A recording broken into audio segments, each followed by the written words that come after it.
Good morning. I'm Doug Keating, and this is Letter to Sons. It's the weekend, which usually means you have more leisure time than usual. Today, I'm going to talk about an excellent way to invest your time this weekend, and that is reading a book. One hobby I've enjoyed immensely during my lifetime is reading. Nowadays, it is easy to spend a large portion of your leisure time in activities that do not really teach you anything new. They are simply distractions. Video games, YouTube, and social networking are fun, but not necessarily helpful. Few things are better for you than reading a great book. Given the current situation with the coronavirus, I should probably talk a little bit more about leisure time.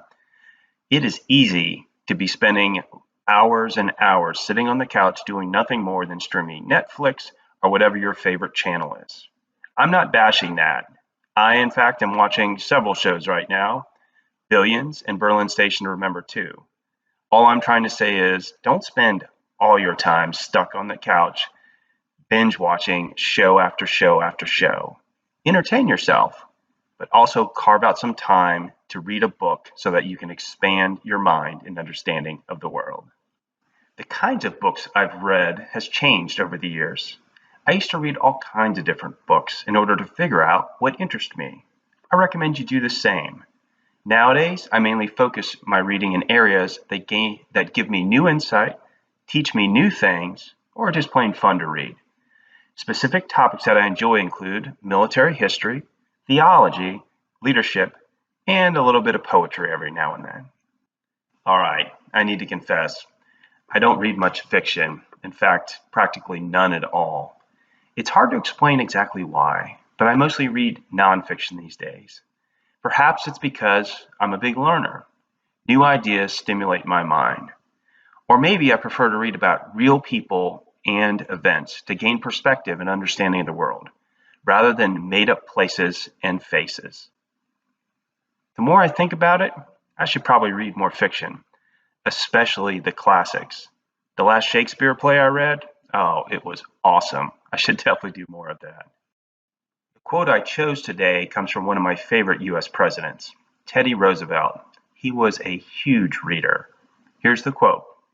Personally, the books by which I've profited infinitely more than by others have been those in which profit was a byproduct of the pleasure. That is, I read them because I enjoyed them, because I liked reading them, and the profit came in as part of the enjoyment. In other words, the process of reading is what drew him back and back again to reading books. I like this quote by Teddy. It proves the fact that great leaders were big readers. Teddy is one of my favorite presidents, a real character and a man of action.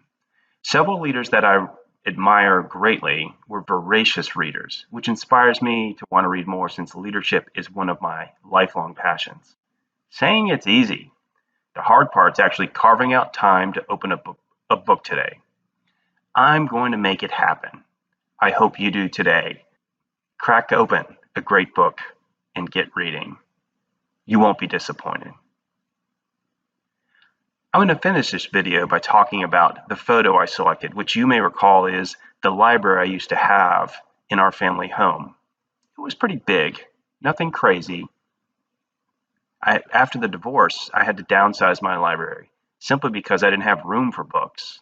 You've both been in the condo I live in, and it's just not that big. Good news. This summer, I'm moving into a bigger house, and I'm planning to expand my library appropriately. I'm already looking forward to doing a little bit of book shopping. It's one of the things I miss doing. It's always fun to go into a bookstore and just peruse and perhaps even find a hidden gem. I'm Doug Keating, and this is My Letter to Sons.